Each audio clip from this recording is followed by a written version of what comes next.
मैं खाली सड़क के किनारे भागते चली जा रही थी।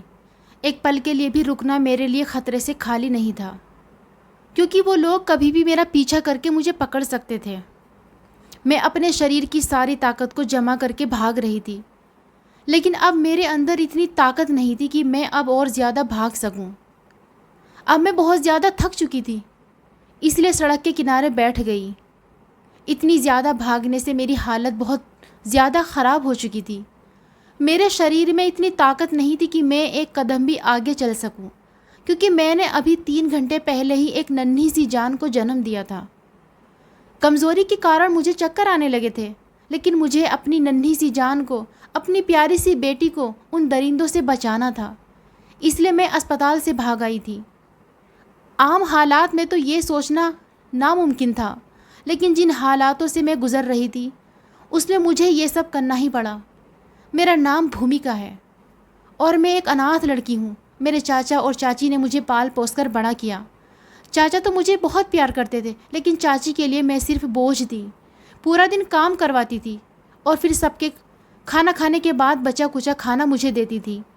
मेरी चचेरी बहन भूमिका के मंगेतर ने जब भूमिका से मंगनी तोड़कर और मुझसे शादी करने की बात रखी तो चाची के सर पर आसमान गिर पड़ा। वो तो गुस्से से फट पड़ी। मेरी ज़िंदगी तो वैसे ही तकलीफ़ों से भरी थी। भूमिका के मंगीतर ने मेरी ज़िंदगी में और ज़्यादा कांटे बो दिए। चाची ने मुझे बालों से घसीटते हुए एक कमरे में बंद कर दिया था और पूरा दिन खाने को कुछ भी नहीं दिया था। चाचा मुझसे प्यार तो करते थे, लेकिन वो बूढ़े हो चुके थे और चाची के सामने उनकी कुछ नहीं चलती थी। अगले दिन चाची ने मुझे बाहर निकाला, एक जोड़ा कपड़ा मेरी तरफ फेंका और मुझसे कहा, इसे पहनकर तैयार हो जाओ, आज तुम्हारी शादी है। मैं हक्का बक्का थी, चाची का मुंह देख रही थी। दूसरे शहर में चाची की एक सहेली रहती थी, उनके बेटे से चाची ने मेरी शादी करवा दी। मैं चाची के टुकड़ों पर पलने वाली, मेरे अंदर इतनी हिम्मत कहाँ थी और ना ही मेरी इतनी औकात थी कि मैं चाची से सवाल कर सकूं कि जिसके साथ मेरी शादी हो रही है वो कैसा है। इसलिए चुपचाप उनके फैसले के आगे सर झुका दिया। मैं चाचा के गले मिलकर बहुत रोई थी। चाचा ने प्यार से मेरे सर पर हाथ फेरा था और मुझे दुआ दी थी कि जाओ बेटा, जहाँ रहो खुश रहो। मैं प्रसाद की दुल्हन बनकर प्रसाद के घर आई। मुझे लगा मेरे पति के रूप में मुझे बड़ा सहारा मिल गया है।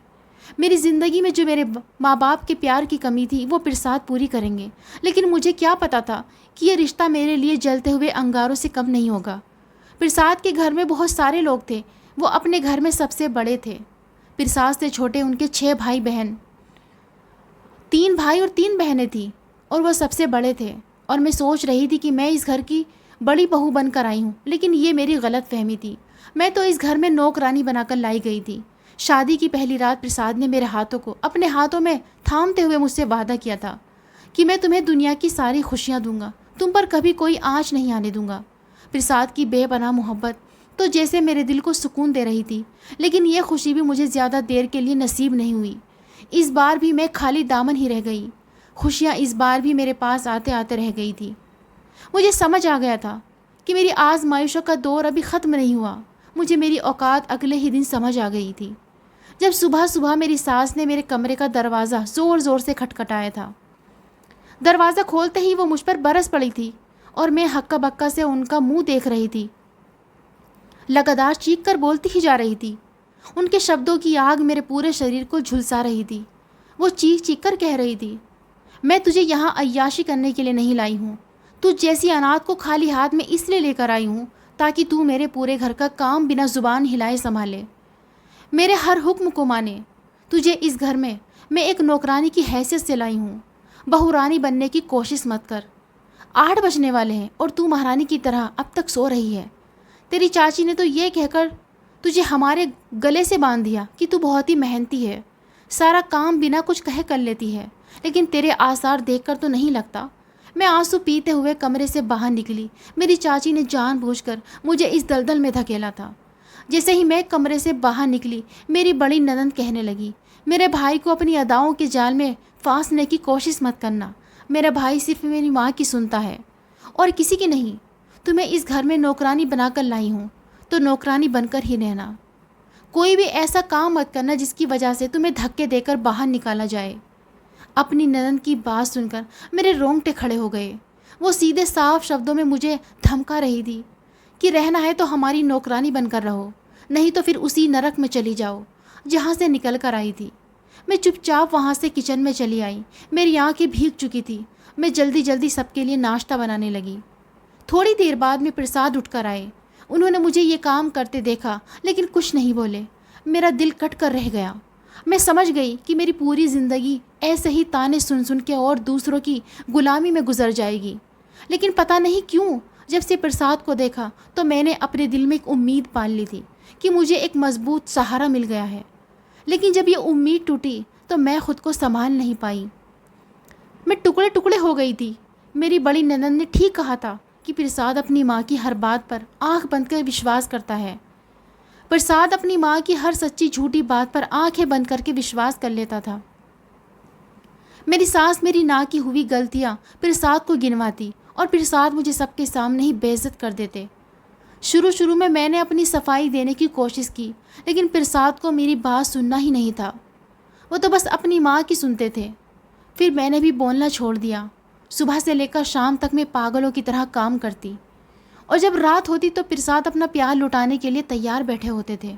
लेकिन उस समय मुझे प्रसाद का प्यार एकदम बिना मतलब लगता था। मेरा ऐसा रवैया देखकर प्रसाद भी करवट लेकर सो जाते थे। ज़िंदगी ने मुझे बहुत ही मात दी थी। धीरे धीरे दिन यूं ही गुजर रहे थे कि तभी मेरी ज़िंदगी में एक ठंडी हवा का झोंका आया जो मुझे अंदर तक सुकून दे गया। काफ़ी दिनों से मेरी तबीयत ख़राब थी, लेकिन मेरी सास मुझे डॉक्टर के पास लेकर नहीं जा रही थी। और जब एक दिन मैं घर के काम करते करते अचानक बुरी तरह चकरा कर गिर गई तो मजबूरी में मेरी सास को मुझे डॉक्टर के पास लेकर जाना ही पड़ा। डॉक्टर ने मेरा चेकअप किया और बताया कि मैं प्रेग्नेंट हूँ। इस खबर ने मेरे अंदर एक नई जान फूंक दी। मैं खुशी से पागल हो रही थी। मैं दिल ही दिल में सोच रही थी कि ये खुशखबरी प्रसाद को सुनाऊंगी तो वो कितना खुश होंगे।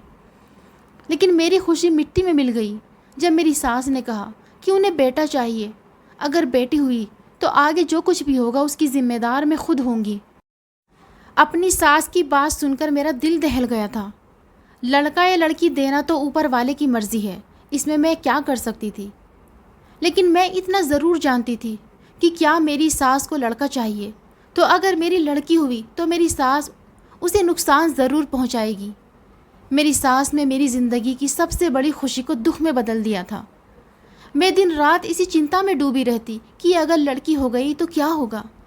मैंने कई बार प्रसाद से इस बारे में बात करना चाहा तो प्रसाद ने मुझे टाल दिया। कहने लगे जो होना होगा देखा जाएगा, तुम अभी से इस फिक्र में क्यों भूली जा रही हो। तुम ऊपर वाले से दुआ किया करो कि तुम्हें वो बेटा ही दे दे। कभी कभी प्रसाद पर मुझे हैरत होती थी कि वो पढ़े लिखे होने के बावजूद भी सही और गलत में फ़र्क क्यों नहीं कर पाते हैं। प्रसाद को अच्छी तरह मालूम था कि इस घर में मेरे साथ क्या क्या होता है, मेरे ऊपर क्या क्या जुल्म उठाए जाते हैं और उनकी माँ का सलूक मेरे साथ कैसा है। लेकिन उन्होंने मेरी तरफ से एक भी शब्द अपनी माँ को नहीं बोला था। वक्त धीरे धीरे गुजरता जा रहा था और मेरे 6 महीने गुजर चुके थे और ये 6 महीने मैंने रो रो कर काटे थे। मैं रो रो कर अपने ऊपर वाले से दुआएं मांगती थी। ऊपर वाले, जब भी मेरी बेटी होगी तो ये लोग उसके साथ क्या सलूक करेंगे, क्योंकि मेरा दिल गवाही देता था कि मुझे बेटी ही होगी। लेकिन मैंने अपने दिल में पक्का फैसला कर लिया था कि ऊपर वाले ने मुझे बेटी भी दी तो मैं उसे लेकर कहीं दूर चली जाऊंगी। मुझे प्रसाद से तो कोई उम्मीद नहीं थी, क्योंकि प्रसाद तो अपनी माँ की हर बात पर सर झुका देते थे और उनकी माँ को तो बेटा चाहिए था। जब प्रसाद ने मेरे लिए अपनी माँ के खिलाफ एक शब्द नहीं बोला तो फिर वो अपनी बेटी के लिए क्या करते। मेरे 9 महीने पूरे होने वाले थे, लेकिन मैं अभी भी पूरे घर का काम करती थी। सुबह से लेकर रात तक पूरे घर का काम करती, थक कर चूर हो जाती थी। खाने पीने का भी कोई ख़ास इंतज़ाम नहीं था, जो कुछ मिल गया वही खा लिया। कभी खाने का मन नहीं किया तो ऐसे ही सो गई।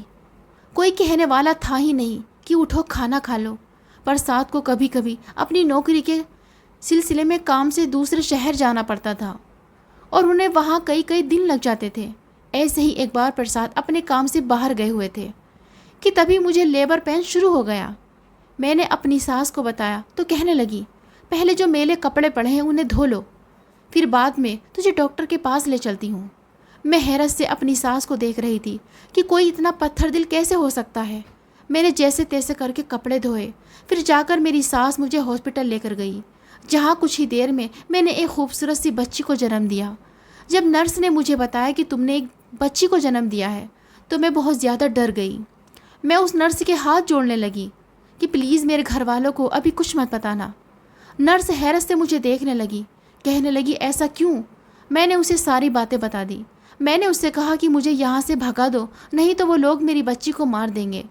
वो नर्स रहम दिल थी, उसने मुझे एक चादर दी और मेरी बच्ची को एक कंबल में लपेटकर मेरी गोद में देकर कहा, तुम पिछले दरवाजे से निकल जाओ, तुम्हारे पास आधा घंटा है, मैं उन लोगों को संभाल लूँगी। मैंने उस नर्स का शुक्र अदा किया और लेबर रूम के पिछले दरवाजे से भाग गई। भागते भागते मैं सड़क पर आ गई थी। भागते भागते मैं इतना ज़्यादा थक चुकी थी कि सड़क के किनारे बैठ गई कि तभी एक गाड़ी वहाँ आकर रुकी और उसमें से एक बूढ़ा आदमी और एक बूढ़ी औरत निकले। वो मेरे पास आए, कहने लगे, बेटी तुम यहाँ ऐसे क्यों बैठी हो, तुम्हें कुछ चाहिए क्या? मैंने उनसे कहा था मुझे एक छत चाहिए जहाँ मैं इज्जत से अपनी बेटी के साथ रह सकूँ। मैं अपनी नाजुक सी कली को सीने से लगाए रो रही थी और उन लोगों को मेरे ऊपर तरस आ गया। मेरी हालत ऐसी नहीं थी कि वो लोग मुझसे और ज़्यादा सवाल जवाब करते। मुझसे कहने लगे, बेटी हमारे साथ हमारे घर चलो, हम अपने घर में अकेले रहते हैं, हम तुम्हें और तुम्हारी बच्ची को अपने साथ रखने के लिए तैयार हैं, जहाँ तुम इज्जत से अपनी ज़िंदगी जी सकती हो। मेरे लिए वो लोग बिल्कुल अनजान थे, लेकिन मैं सड़क पर यूं ही कब तक बैठी रहती। मैं चुपचाप बिना कुछ सोचे समझे गाड़ी में आकर बैठ गई। वो लोग मुझे अपने घर ले गए। घर क्या था, एक आलीशान महल था। दोनों लोग अपने घर में अकेले रहते थे, नौकरों की कमी नहीं थी। उन्होंने मुझे और मेरी बेटी को एक अलग सा कमरा रहने के लिए दे दिया और मुझसे कहा कि बेटा तुम हमें माँ और बाबा कह सकती हो, क्योंकि हम औलाद को तरसते रहते हैं। हमारा एक ही बेटा है जो विदेश में रहता है, जो कभी कभी ही हमसे मिलने आता है। माँ बाबा नहीं, मेरी बेटी का नाम रुचि रखा था, क्योंकि मेरी बेटी बहुत सुंदर थी, एकदम गोल मटोल सी, गोरी चिट्टी। मैं बहुत ही सुकून से माँ बाबा के साथ रह रही थी। वो लोग मेरी बेटी को बहुत प्यार करते थे, पूरा पूरा दिन अपनी गोद में खिलाते। मैंने उन्हें बता रखा था कि मेरे पति की मौत हो चुकी है और मेरे ससुराल वाले अच्छे लोग नहीं हैं। उन्हें बेटा चाहिए था, इसलिए वो मेरी बेटी को नुकसान पहुंचा सकते थे और इसलिए मैं अपनी बेटी को लेकर भाग आई। माँ बाबा ने कहा था कि तुम आराम से यहाँ रहो, तुम्हें और तुम्हारी बेटी को कोई नुकसान नहीं पहुँचाएगा। मैं हैरान होती थी कि मैं कितनी बदनसीब थी कि मुझे सच्ची मोहब्बत कहीं से नसीब नहीं हुई और मेरी बेटी कितनी खुशनसीब है जिसे गैरों से सच्ची मोहब्बत मिली थी। मैं भी माँ बाबा की एक बेटी बनकर ख्याल रखती थी, उनकी हर छोटी छोटी ज़रूरतों का ख्याल रखती। उनकी देखभाल करके मुझे खुशी मिलती थी और वो मुझे दुआएं देते नहीं थकते थे। कहते थे कि पिछले जन्म में ज़रूर कोई अच्छे काम किए होंगे जो तुम हमें मिली। समय पर लगातार उड़ रहा था। अब मेरी बेटी 1 साल की होने वाली थी कि तभी माँ बाबा बीमार पड़ गए और बिस्तर से लग गए। मैं दिन रात उनकी देखभाल में लगी रहती थी। एक बार बाबा मेरा हाथ पकड़कर कहने लगे, बेटा भूमिका, मैंने तुम्हें अपनी सगी बेटी की तरह रखा है। मैंने तुमसे सगी बेटी से भी ज़्यादा मोहब्बत की है और रुचि को तो मैंने अपनी गोद में खिलाया है। मैं नहीं चाहता कि हमारे मरने के बाद तुम बेसहारा हो जाओ। हमारी बीमारी का सुनकर हमारा बेटा विदेश से आ रहा है, तो मैं चाहता हूँ कि मैं तुम्हारी शादी अपने बेटे से करा दूँ। फिर तुम और रुचि हमेशा इस घर में रहोगे, तुम्हें कोई तकलीफ़ नहीं होगी। बाबा के मुंह से ये बात सुनकर मैं हक्का बक्का रह गई। मैं तो शादीशुदा थी, मैं भला उनके बेटे से शादी कैसे कर सकती थी। मैं अभी प्रसाद की पत्नी थी। मैंने मना करने के इरादे से बाबा की तरफ देखा, लेकिन उनकी उम्मीद भरी नज़रें मुझ पर टिकी हुई थी। मैं मना करते करते रह गई। मैं एक बीमार इंसान का दिल नहीं तोड़ सकती थी। मैंने सोचा जब उनका बेटा आएगा तो उससे बात करूँगी कि मैं शादीशुदा हूँ और मेरा पति ज़िंदा है, और मुझे यकीन है वो मेरी बात को ज़रूर समझेगा और अपने माँ बाप को भी समझा लेगा। मेरी हाँ ने जैसे उनके अंदर एक नई जान फूंक दी थी। वो लोग कितनी खुशी से शादी की तैयारियां कर रहे थे कि मैं हैरान थी। मेरा एक एक दिन बहुत ही मुश्किल से कट रहा था। 2 दिन बाद उनका बेटा आने वाला था। आज घर में बहुत चहल पहल थी, बहुत ही रौनक थी। माँ बाबा ने पूरे घर को चमका रखा था, क्योंकि आज ही उनका बेटा आने वाला था। मैं माँ बाबा के साथ बैठी थी, रुचि हमारे बीच ही खेल रही थी कि तभी बाहर गाड़ी का हॉर्न बजा। माँ जी बोली मेरा बेटा आ गया। तभी उनका बेटा अंदर दाखिल हुआ, जिसे देखते ही मेरे रोंगटे खड़े हो गए। ये तो प्रसाद था, लेकिन प्रसाद इनके बेटे कैसे हो सकते हैं? मेरे सर पर आसमान गिर पड़ा था। मुझे कुछ समझ नहीं आ रहा था। फिर अचानक मैं बिजली की तेज़ी से रुचि की तरफ बढ़ी और उसे अपनी गोद में उठा लिया और पीछे हटते हुए बोली, मेरे करीब आने की कोशिश मत करना, नहीं तो मैं तुम्हारी जान ले लूँगी। अगर मेरी बेटी को नुकसान पहुंचाए तो मैं तुम्हें भी नहीं छोड़ूंगी। प्रसाद मेरी तरफ तेज़ी से बढ़े थे और कहने लगे, भूमिका तुम कहाँ चली गई थी? मैंने तुम्हें कितना ढूंढा लेकिन तुम मुझे नहीं मिली। प्रसाद जितना मेरे पास आ रहे थे, मैं उनसे उतना ही दूर जा रही थी।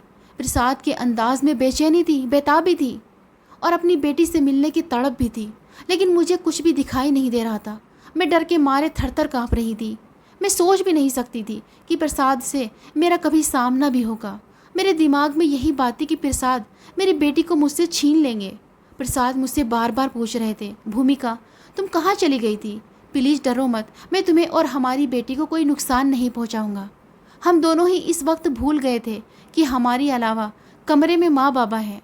माँ बाबा हैरत से कभी मुझे देखते तो कभी प्रसाद को। उनकी तो कुछ समझ में ही नहीं आ रहा था।